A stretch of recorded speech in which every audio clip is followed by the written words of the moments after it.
I'm Eric Russell. I am out and about with the cast of 5 Lesbians Eating a Quiche here at Richmond Triangle Players. But for tonight, it is 1956 with the Susan B. Anthony Society for the Sisters of Gertrude Stein's annual quiche. Hello, sisters. Hello, sister. Tonight I am Polly.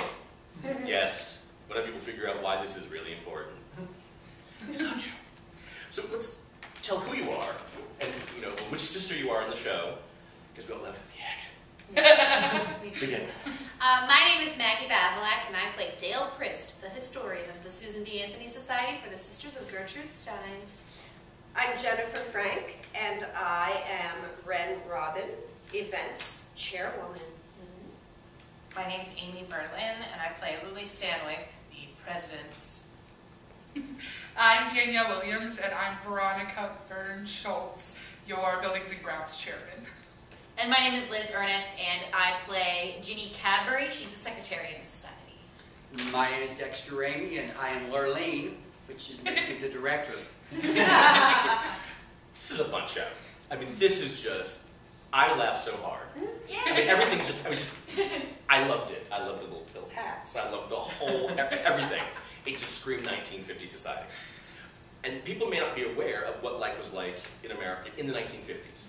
We came into World War II. Women went from the factories back into the homes. But we did see in many cities, societies popped up. I know in New Orleans you had a lot of societies that popped up for the LGBT community to build the floats and have their annual balls and such. And so you started to really have these secret societies of folks. But it's also the atomic era. You've got McCarthyism, you've got the Soviet scare, and bomb shelters were popping up all over the place. They were everywhere, and you had new drills for, duck and cover. And I found this interesting. That's right, because that's going to keep you safe. This table, duck and cover. The United States had a monopoly on nuclear weapons through '49, and at that point, up through the 50s, there was a whole booming industry of fallout shelters. You could buy a fallout shelter for $36. For $36, you could buy a fallout shelter and have it installed yourself in your backyard. Well, in 1956 would have been like, what? That's $1 million, right? That was a lot of money. But I mean, 36 is $1 billion. Just asking Dexter. These are pre-war. That's right. I would know. And here's a really bizarre thing that I found.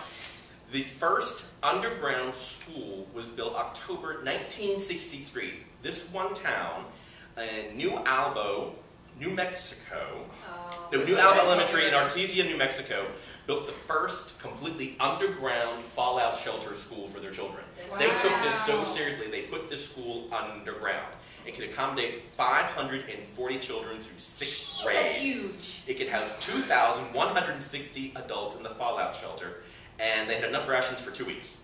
Oh, wow, okay. But it could sustain a 20 megaton bomb. So I was like, that's how serious they took these things. Florida had the most during the Cuban Missile Crisis. Yeah, oh my and God. many people have now converted them into wine cellars and stuff. But I mean, Wait, you can't dig holes in Florida. It's underwater. where they have pools, you can put a shelter. There you go. That's what There we go. Just saying. Weren't they surprised? Like, oh, your bomb shelter's now a pool, but hey. So these ladies have gotten together for the very first, for their annual breakfast about the quiche. And, that's right, the egg. Let's talk about the founder. I found her, that was just me. But Lady Marmont or Marmont? Monmont. M-O-N-M-O-N-T. Okay. Marmont, thank you. Lady Ulrika Monmont. I just love this. I mean, she's the focus. The moment that picture comes out, I'm like, wow. Well, then you understand. You understand. Yeah, I did. The ferocity. Your characters use the euphemism widows. From your character's perspective, why do you think the term widows really applied to them? Why do you think they adopted widows as their euphemism for lesbian? There would have been a lot of widows at the time, having just come out of a war not too long ago. And I think it's a very socially acceptable reason for all these ladies to get together and bond under that umbrella term. And to be unmarried at the time. Yeah, to explain why. Yeah. Okay, just checking. I was getting your perspective. Because I had an aunt, Granny Martin, who never married and traveled the world with her lady friend, and she taught needlepoint in an all-girls school. We have pictures somewhere of her. Yes, I was quite sure she was, because like the girl was riding a camel, and she had straddled the camel. Not very ladylike. No. That's a great picture. And Marty, it's stereoscope, like, wow. But each one of your characters brings something very unique. You all have your own personalities. Ginny, of course, I had written British. Yes, Ginny is British. Very British. And she's come to America. This is a whole new, totally a whole. This new is her country. first quiche breakfast. First quiche breakfast. So she's a virgin quiche eater. Dale is the historian. I love the whole thing about Dale and her pose. She strikes an amazing pose. I studied many Disney characters in order to perfect my posing abilities. Someone grabbed it from hers. Oh. I'm good at it. I do it. That's what I do in the mirror at home. But I want to talk about Dale for just a moment. What is her whole reason? I mean, she really loves photographing. She's really into this whole capture that moment. Is it because of her childhood? She wants to create these moments. She's trying to create happy moments. I Without too think, many spoilers. yeah, without too many spoilers. I think the reason, she just wants to be a lady, like her sister Edith. So she's very much trying to see women in traditional, powerful poses. So I think that's what it really is that she's just trying to stay composed like a lady should. That's what I think that's Dale's motivation. She's trying to catch like the real woman, not like the 1950s happy housewife moment, but she wants that. Yeah, I think that's why the photo of Lady Monmouth is so incredible and spectacular to her, is that it's a real pose where it's just because she's so ferocious in that picture. She's so great. It's not very ladylike. No. No, it's very not. It's not. Good job. She's just like, yeah. Which then brings us to Luli. Yes. I do. And she's just like, this is her world. Yes. I mean, and this is her moment. She owns it. Let's talk about Luli. What is her whole drive? Why is this society important to her? Why does she like being in charge? Is it because it's the only place she has control, you think? Or Well, I think she's like a lot of people who are control freaks. She's on the edge. She needs everyone to stay in line, because if anything goes off the rails, she's going to lose it. And I don't think it's a spoiler to say she loses it. she has a few moments like, okay. Because you have these great moments you can tell. I have all this power. Yep. And I can dole it out, and I am the queen bee. And she loves it. Oh, yeah, she does. We've all met someone like that. It's like, we love it. It's just. Well, yes, and probably in the world outside of the sisterhood, she probably can't act like that, nor be in that much control. The men would probably not listen to her. Which then brings us.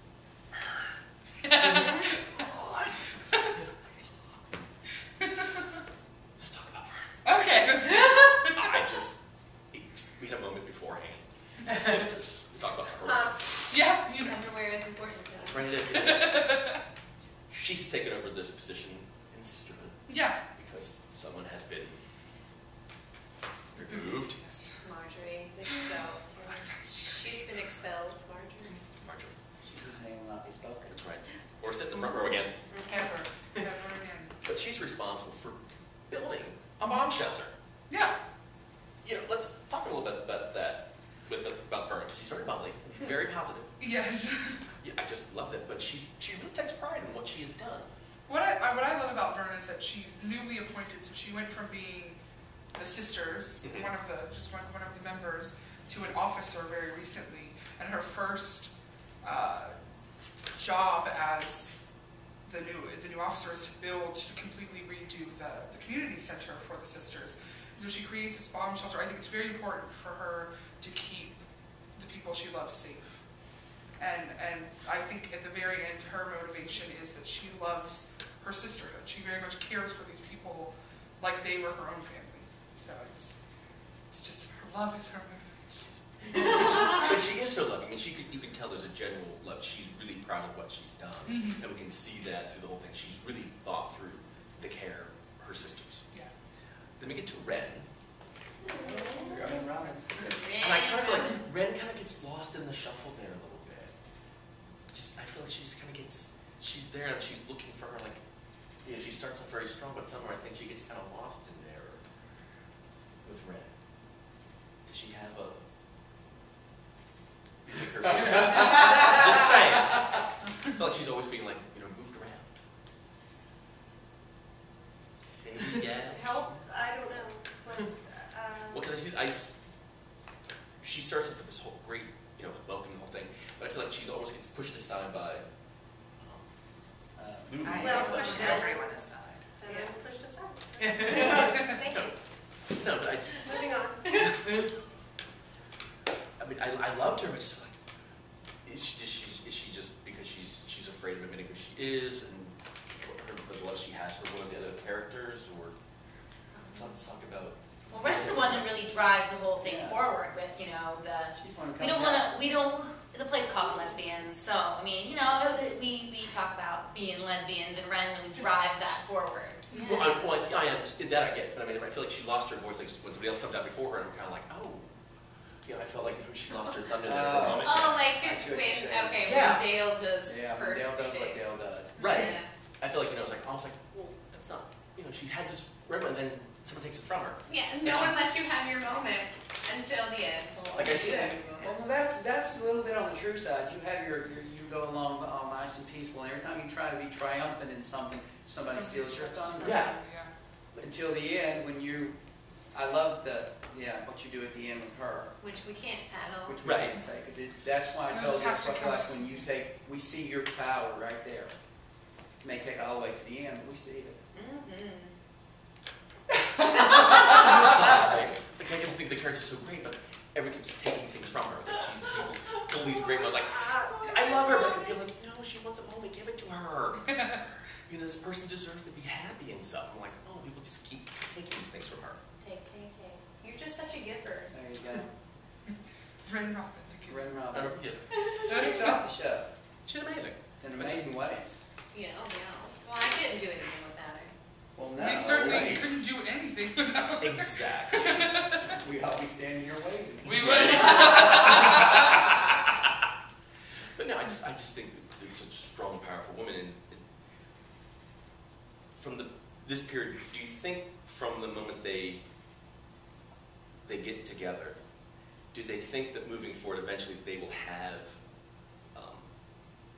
equality, be able to do the things they want to do within, you know, outside their society, from the 1950s perspective of the characters? Well, I think they do once the explosion happens, and then Vern says, oh, it'll be 1960. Nobody will care. We can do anything when we emerge. Yeah. Right. After the disaster, it'll be a whole new world, and we'll be accepted, and we can do anything we want. I think And I think that they all believe, they have to believe that. After everything else happens, they have to believe that to go on. They're so optimistic, and of course, it's funny because it's what, 2015, right? Yeah. And here we are, you know, Right, here we are. We've got marriage equality coming across the states. We have equality for folks. We see so many empowered women in today's world. Well, you know, I don't think we're there yet, all the way. No, And they're so optimistic in 1956 after the Yeah, it's all we That can 4 say. years from now, this is going to be 4 years Yeah, from now, it's and now already we're fixed. Yeah, but 50. And then optimism always gets a big laugh, which is 50 years. funny but sad. Yeah, because we still know, it's like, well, we're not quite there Yeah. yet. and we're not yet. We're still working for it. From your character's perspective, looking forward, they come out of the bomb shelter, let's say 4 years later. What do you think happens to them? Mad Max. Okay. It's Mad Max world out there. There's many chains and guns and Mel Gibson. And a 3-year-old baby. And a baby. If it's the Maybe the show is the prequel to The Walking Dead. Here we go.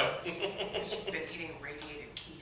I'm not optimistic. Which lasted for 4 years. I'm excited about the irradiating quiches you Well, did. then it's gonna be a monster baby! Be the sequel. Yeah. Yeah, monster baby. Radioactive Quiche baby. Quiche Quiche baby, quiche baby. Directing this, Dexter. Coming into this. What were you expecting? What was I expecting? Exactly what I got. There we go. Because that's what I was looking for. Safe answer. Oh, no, I mean, seriously, when these 5 ladies waltzed in, it was, my job was 98% done. Really, don't want to downplay what I do, but seriously, when you've got the talents and the ability to respond to different audiences, I mean, like last night, you guys apparently did not realize it, but you were facing a lot of obstacles that we were hearing out there, but you came right back with them. You didn't miss a beat. So, Yeah, we talked about that we today. knew it was going to have to be very much a interactive, what's the word, Amy? You do it. I can't come up with the word. Improv, because That word, you do. That word. You know that thing that you it's written that way, but you never know what the 6th member of the cast is going to do. And I don't mean Marjorie, I mean this entire audience. It's, you know... Yeah, because it's an audience participation show. I've seen it every night. Well, no, I missed last Saturday, but and it's like watching a different show most nights. So, other than the basic bare bones and the amazing talent of these 5 lovely ladies. So you've got some great moments. You do amazing things with Quiche. Oh, She thank does you. it I just do enjoy right. breakfast food. Yeah. That's why she was cast. Now, I needed a cigarette when I was done with that. I was like, wow. Noise. Spoiler. Prepare yourself. show-stopping moment It's like, so far. but they're all show-stopping moments. Everyone is just magnificent. What do you want an audience to take away from the show? What do you want them to leave with? I want them to leave with a little quiche on their face. Hello. Well, just like fun. It's really just a fun, silly, ridiculous, outlandish show where you can just be and respond and have a lot of fun. Mm-hmm. You know, and I think that, you know, audiences should come with a want to participate. Yeah. And leave just Right. grasping your side with hilarity. Just on that quiche show, I'm dying from laughter. And wanting quiche the next morning. Yeah, of course. Yeah. Well, this show runs through March 14th. Tickets are available at rtriangle.org. I believe we should at least do the golden rule. Can we do the golden rule? Yes. Let's do the golden rule. We all stand up. We have to stand up. I think we're good. So ready? So. No men, no meat, all manners. Well, I'm Eric Russell. I have been out and about with the cast of 5 Lesbians Eating Quiche, otherwise known as Polly here with the Susan B. Anthony Society for Sisters of Gertrude Stein. You never know where I'll turn up next, so tune in next time. Bye.